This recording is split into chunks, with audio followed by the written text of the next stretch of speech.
Assalamu alaikum wa rahmatullah wa barakatuh. Me gustaría saber si se escucha bien.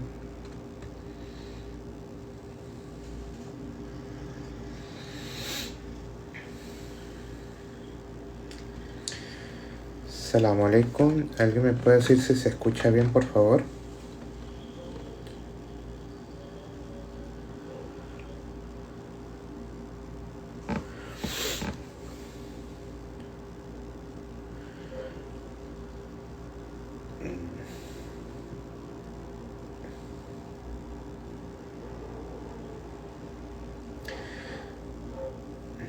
Alhamdulillah, se escucha bien. Gracias, hermano. Bueno, assalamu alaikum wa rahmatullah wa barakatuh. Queridos hermanos, estimadas hermanas. Después de mucho tiempo estamos acá nuevamente en un nuevo live. Esta vez hablando, o vamos a hacer una serie de charlas hablando un poco sobre el mes número 12 del calendario islámico. Ese mes se llama Dhul Hijjah. Actualmente, si no me equivoco, estamos comenzando el mes 11. Creo que estamos en los primeros días del mes 11 del mes de Dhul Qa'dah. Estamos en uno de los meses sagrados. Recuerden que desde el mes de Dhul Qa'dah, el mes 11, Dhul Hijjah, el mes 12 y Muharram, el mes número 1, son meses sagrados. Meses sagrados significa que todas las cosas buenas que se hagan durante ese tiempo tienen una recompensa especial, y todas las cosas malas que se hagan tienen una consecuencia más grande. Son 3 meses seguidos y un mes separado. Ese mes separado se llama Rajab, que es el mes número 7. ¿Okay? Estamos prácticamente saliendo de un mes muy importante, que es el mes de Ramadán, donde se cumple uno de los 5 pilares del Islam, que era el ayuno. Ese mes fue seguido luego por el mes de Shawwal, que es el mes número 10, donde también hay una adoración específica, que eran los 6 días de ayuno, aparte de los de Ramadán. El profeta, que la pasea con él, dijo: quien ayuna Ramadán y lo sigue con 6 días de Shawwal, se le va a considerar que ayunó el año completo. Entonces, durante el mes de Shawwal estaba esa adoración. Durante el mes de Dhul Qa'dah, el mes que recién estamos iniciando, no hay una adoración específica, pero es un mes de preparación para uno de los meses más importantes, que es el mes de Dhul Qa'dah, que es el mes número 12.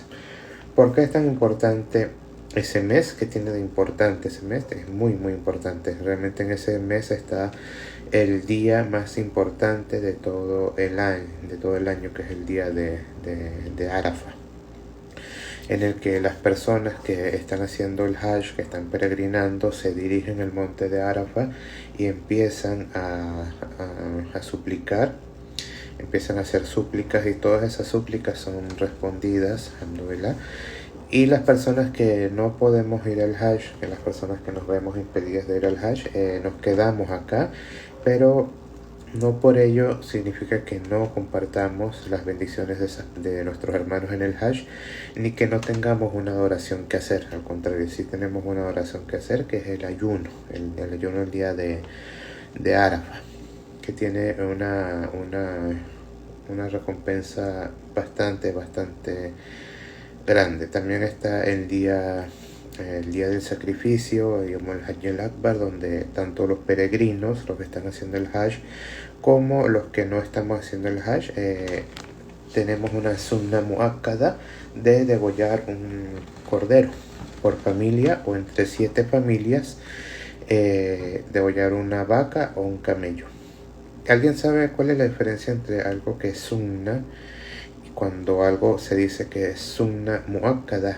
Son 2 términos diferentes, sunna y sunna muakkada. ¿Alguien sabe la diferencia? El que la adivine se gana un like. Vamos a ver quién quiere un like en una de sus fotos. ¿Ok? Si no la adivinan, le tienen que dar like a todas las fotos que yo he publicado acá. Así que vamos a ver quién lo descubre. ¿Cuál es la diferencia entre algo que se considere sunna y algo que se considere sunna muakkada? Voy a esperar unos minutos a ver si alguien responde. Entonces, vamos a hablar o empezar a hablar hoy un poco sobre el tema, sobre la historia del Hajj, ¿no? Y la próxima semana, inshallah, y durante estas semanas vamos a ir hablando de cómo se realiza la peregrinación día por día, cuál es el valor de la peregrinación, también consejos importantes para hacerla, y también hablar sobre el día del sacrificio, sobre el ayuno del día de Arafat. Primero que nada, la hermana Selina dice que no sabe. Esa es la mitad de la respuesta, pero no es la respuesta correcta. Vamos a ver si alguien más responde. ¿Cuál es la diferencia entre sunna y sunna muakkada? Bueno, hablando directamente sobre el tema del Hajj, vemos que el Hajj no es algo que se haya iniciado en el Islam como tal, sino que el Hajj es algo que se practicaba desde hace mucho tiempo, desde el tiempo de el profeta Ibrahim alayhi salam. ¿Cómo comienza el Hajj? ¿Desde dónde comienza y por qué se hacen esos rituales y cosas así? Bueno, como nadie respondió la pregunta de que antes de comenzar esa historia de que cuál es la diferencia entre sunna y sunna muakkada, la respuesta es que la sunna muakkada son aquellas cosas que se consideran sunnas, pero que el profeta, que la pasa con él, nunca las abandonaba, siempre las hacía, incluso cuando estaba de viaje. Por ejemplo, el rezo de la noche, el Qiyam al-Layl, se considera sunna muakkada porque el profeta, que la pasa con él, siempre lo rezaba, incluso cuando estaba de viaje lo hacía. No se considera obligatorio, pero es apenas lo que está debajo de lo obligatorio.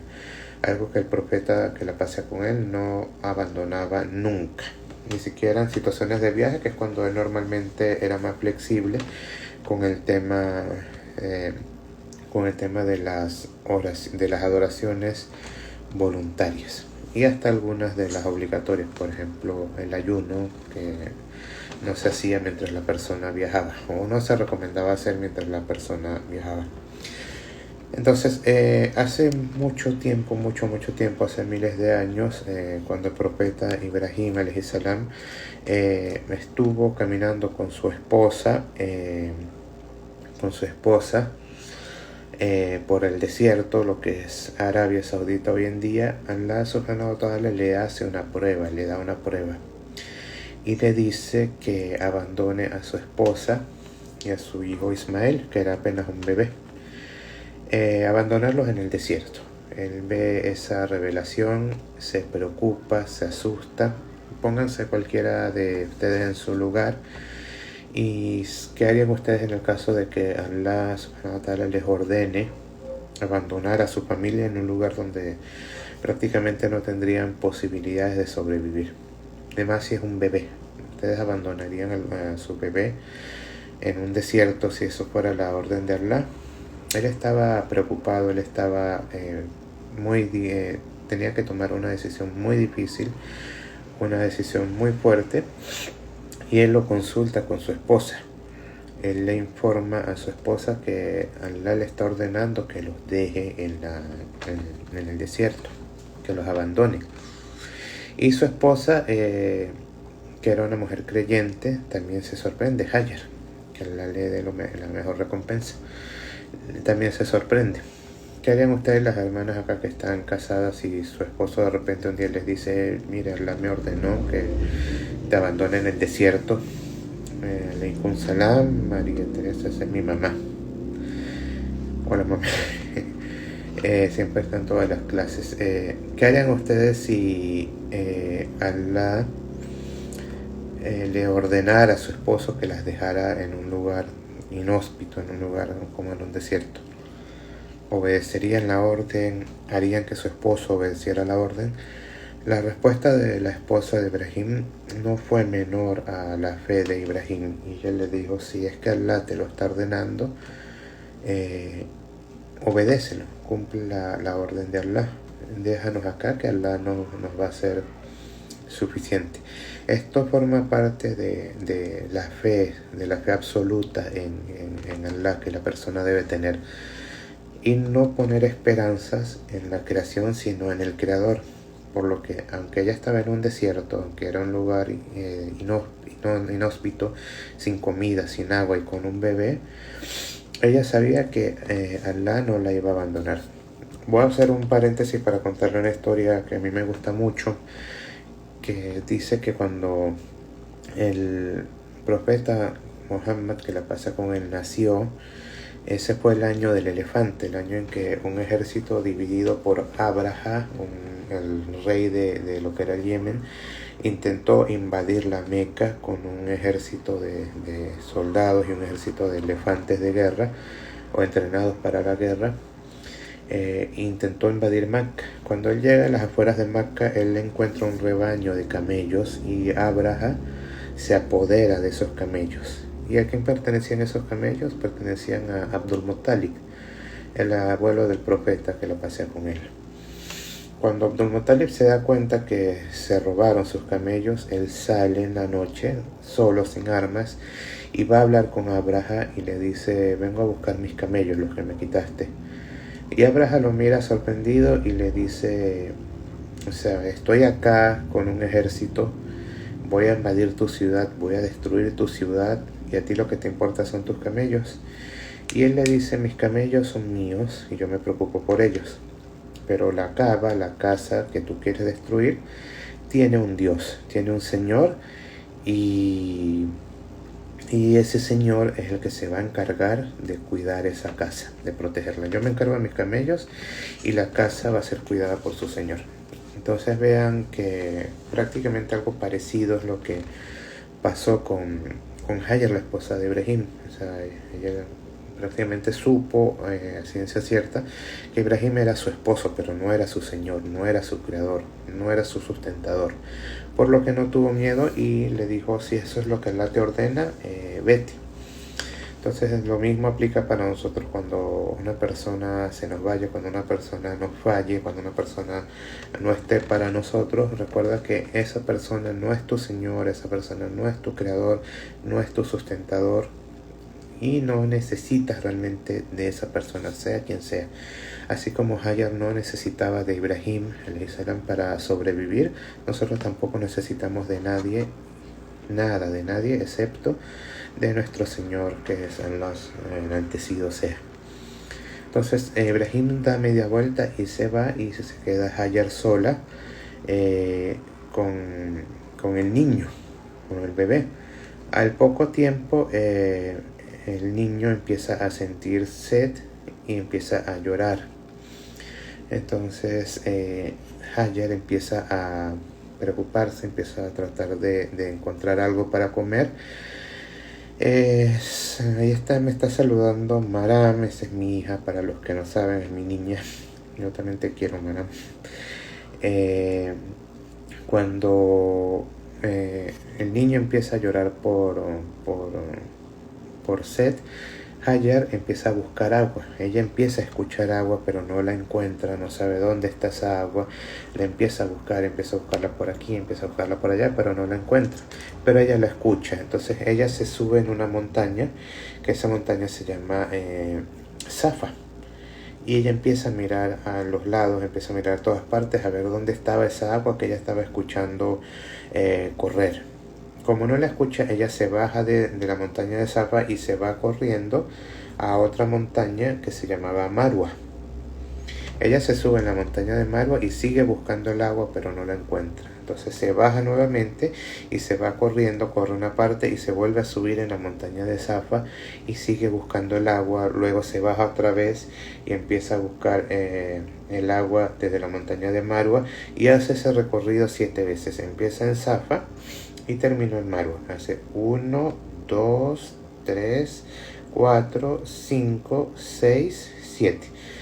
No puede decir 1, no, así no es. Primero se empieza en Safa, y de Safa a Marwa es 1, de Marwa a Safa es 2, de Safa a Marwa es 3. Hizo ese recorrido 7 veces.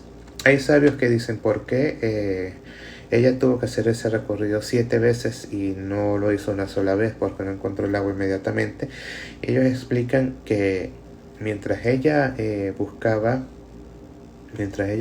el agua, o con la primera vez que se subió en la montaña, ella tenía confianza y tenía fe en las personas, en que había agua o que habían personas que le iban a ayudar.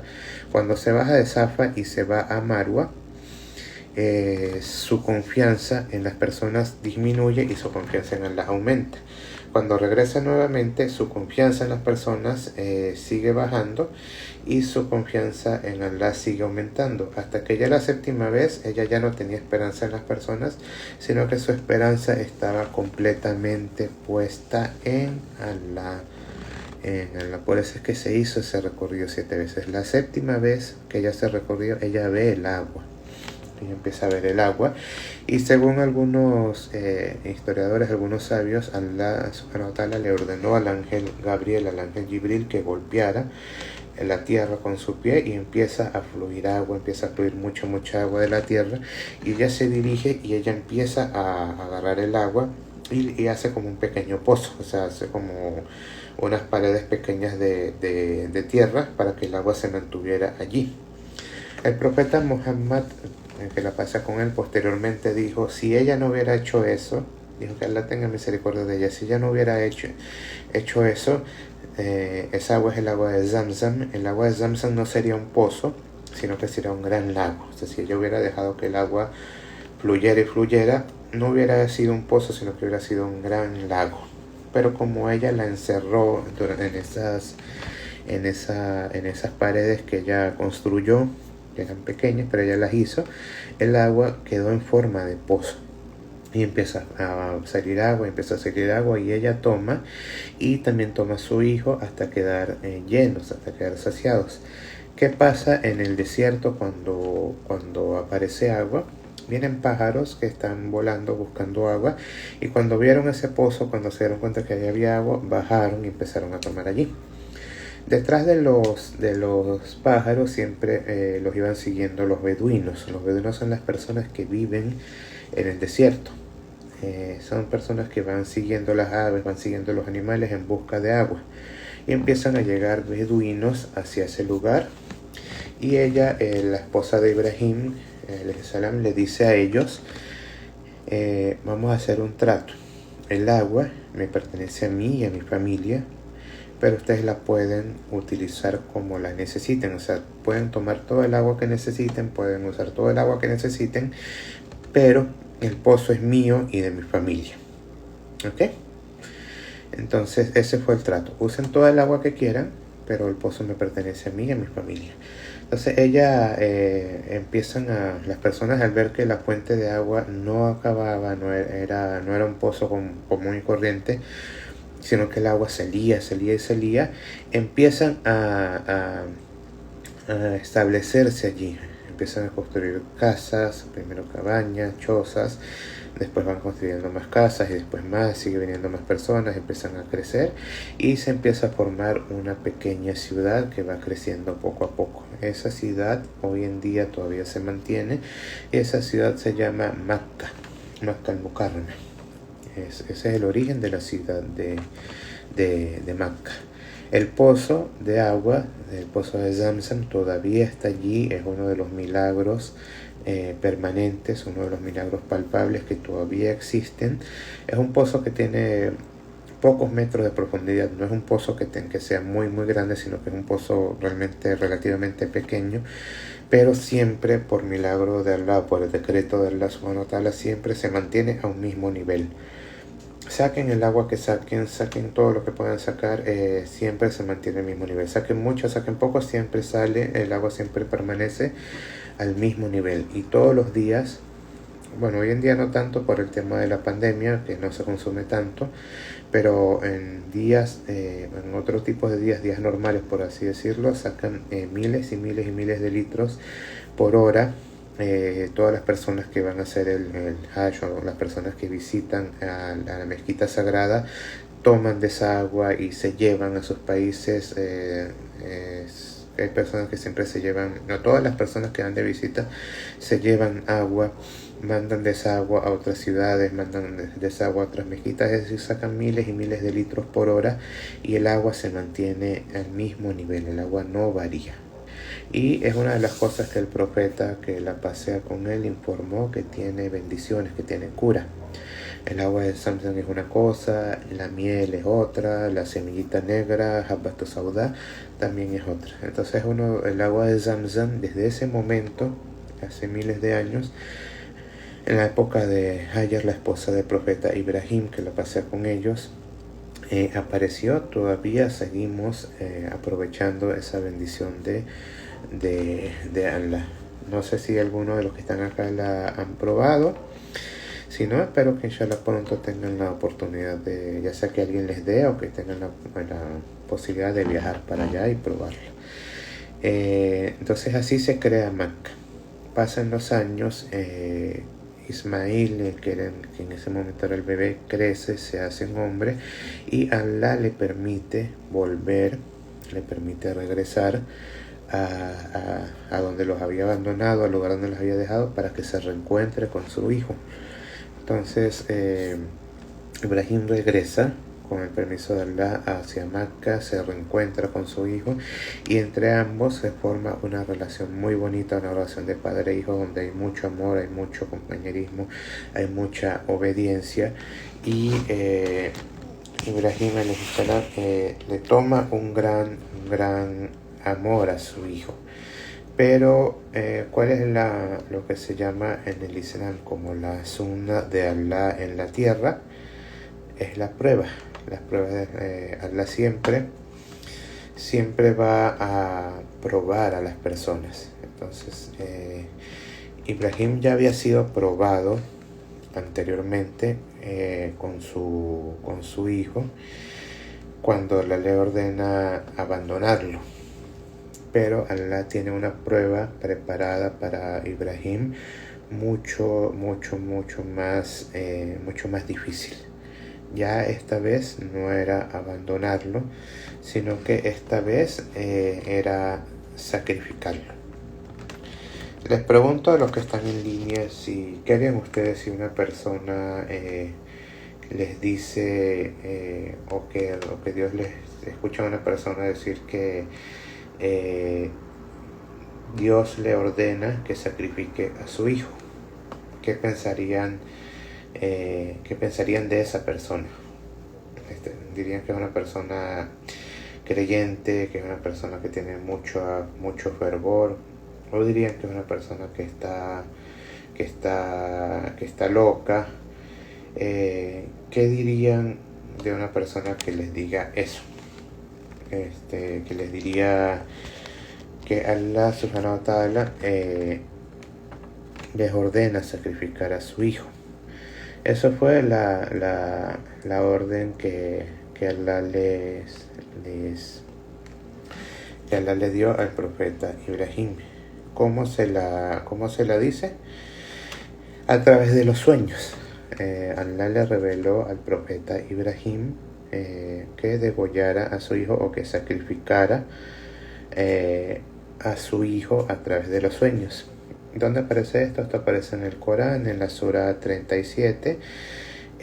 Cuando Allah dice en el Corán, se los voy a leer. Cuando Ismael alcanzó la pubertad, Abraham le dijo: hijito mío, he visto en mis sueños que te sacrifico. Dime qué opinas.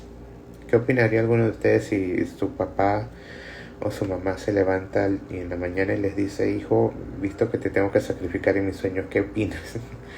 ¿Qué opinaría cada uno de ustedes si su mamá o su papá les dice eso? Que te tengo que sacrificar, que tuve un sueño y que te tenía que sacrificar. Yo creo que todo el mundo saldría corriendo. Pero Ismael, que era un hombre sabio, que Allah le había concedido sabiduría, le respondió de una forma con mucha fe y sobre todo mucha valentía.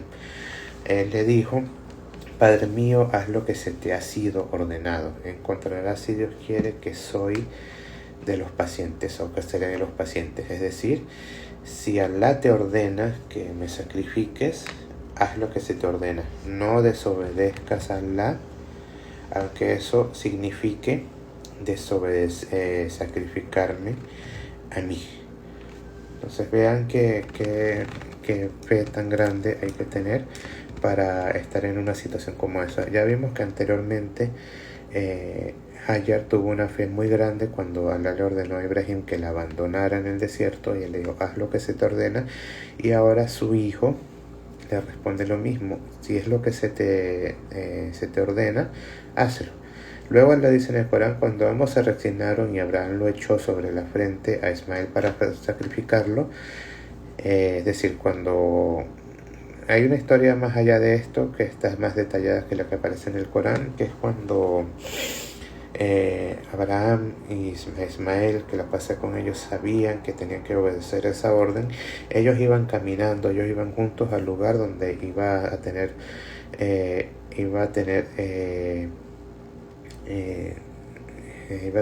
a suceder el sacrificio.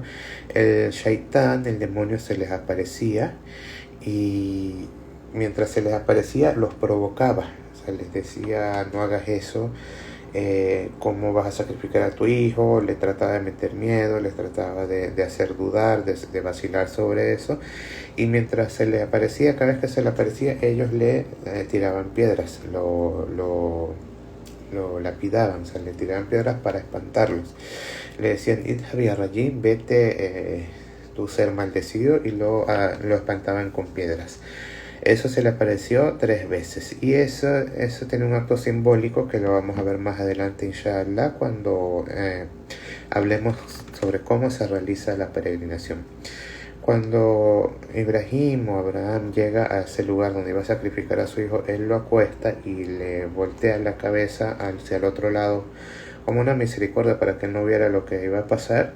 Y cuando estuvo a punto de sacrificarlo, Allah lo detiene, y como dice en el Corán, lo llamé y le dije: oh Abraham, has cumplido con lo que viste en tus sueños. Así recompenso a los que hacen el bien. Esa fue una dura prueba, pero lo rescaté a su hijo, ordenando a Abraham que sacrificara en su lugar a un cordero e hiciera una gran ofrenda. Y también dice Allah: y dejé su historia como enseñanza para la posteridad, que la paz sea con Abraham. Así es como recompenso a los que hacen el bien. Él era uno de mis siervos creyentes, y después lo apreció con el nacimiento de su hijo Isaac, que también fue un profeta virtuoso. Entonces Abraham estuvo a punto de sacrificar a su hijo. Allah lo detiene, le dice: cumpliste la prueba, cumpliste lo que se te había ordenado, y salva a tu hijo, dile a tu hijo que se levante, y en su lugar es sacrificado un cordero en forma de ofrenda. Y eso también se sigue haciendo año tras año en lo que es el día de la Eid, cuando las personas se sacrifican un cordero por familia, o entre varias familias se unen para sacrificar un animal más grande. Ese es el origen de la fiesta del sacrificio, en conmemoración a lo que pasó con Abraham y su hijo, o con Ibrahim y su hijo. Vean que como la dice en el Corán, y dejé su historia como una enseñanza para la posteridad. Es decir, de esta historia seguimos aprendiendo, y nuestros hijos, y se va transmitiendo de generación en generación, y se sigue ofreciendo el mismo sacrificio como una conmemoración a lo que sucedió en ese momento. Y como dice también en el Corán, que la paz sea con Ibrahim, y así es como recompenso a los que hacen el bien. Vean que Allah informa que así es como recompensa a las personas que hacen el bien. Allah te va a poner pruebas, Allah te va a poner dificultades, Allah te va a poner pruebas tan duras que vas a verte incapaz de cumplirlas, pero si lo haces, si eres fuerte, si dejas que la fe te guíe, sea lo que sea que Allah te decrete, vas a encontrar que la recompensa de Allah es mucho más grande de aquello que puedas hacer o dejar de hacer, o es mucho más grande que que cualquier prueba. Alhamdulillah, no tenemos pruebas tan grandes como sacrificar a nuestros hijos o abandonar a nuestra familia, pero sí tenemos pruebas más pequeñas como hacer el bien, dejar el mal y cosas así, que aún así, siendo pruebas tan pequeñas, nos cuestan cumplirlas, pero es en parte por debilidad de nuestra fe. Entonces con esto vemos que una enseñanza muy importante: mientras más grande sea la fe de la persona, más grande van a ser sus pruebas. Esa es la regla o la medida a utilizar. Mientras más alta sea tu fe, tus pruebas van a ser más altas. No digas con tu boca cosas como que Allah no me prueba mucho, Allah me pone muchas dificultades o cosas así. Al contrario, si ves que las pruebas que Allah te está poniendo, las dificultades que Allah te están poniendo son muchas, son difíciles de seguir, son difíciles de cumplir, eso es una buena noticia para ti, significa que tu fe está acorde al tamaño de tus pruebas. En cambio, si Allah no te prueba de ninguna manera, si estás bien, si estás tranquilo, si estás sano, si no te falta nada, entonces ahí sí preocúpate, porque si Allah no te está probando tu fe, porque tu fe está o muy baja o prácticamente la fe ya no está en tu corazón. Bueno, hoy vamos a parar acá, inshallah. La semana que viene vamos a continuar con la historia de cómo fue legislado el Hajj, la parte que falta, y después entramos también detalladamente a lo que se hace en Dhul Hijjah. Si alguien tiene alguna duda o pregunta de la clase, puede hacerla y con gusto le ayudo a responderla. La hermana Stephanie está preguntando: hermana, quisiera saber cómo puedo obtener el Corán en físico. Yo te voy a responder por privado, inshallah. Nosotros estamos enviando desde Margarita Coranes en físico, y con la única condición de que la persona que lo vaya a recibir pague el envío. O sea, es con cobro en destino, pero el Corán es gratuito. Entonces, los que deseen un Corán pueden escribir por el privado. Inshallah les doy el número por el que se puedan comunicar para adquirir el Corán, inshallah. ¿Alguna otra pregunta o duda o ya? Al parecer no. Tengo problemas de recepción de internet. Todos los que vivimos en Venezuela tenemos eso. Si no hay más dudas o preguntas, me despido. Nuevamente les agradezco a las personas que estuvieron acá, que escucharon la charla. Nos vemos el jueves que viene, inshallah, a las 8 de la noche. Cualquier cosa buena que haya dicho, cualquier acierto que se haya dicho durante esta charla, viene únicamente de Allah y solamente se le agradece a él. Cualquier error es de mi parte y de Shaitán. Soy su hermano en el Islam, Suleiman Sebib. Assalamu alaikum wa rahmatullah wa barakatuh. Assalamu alaikum.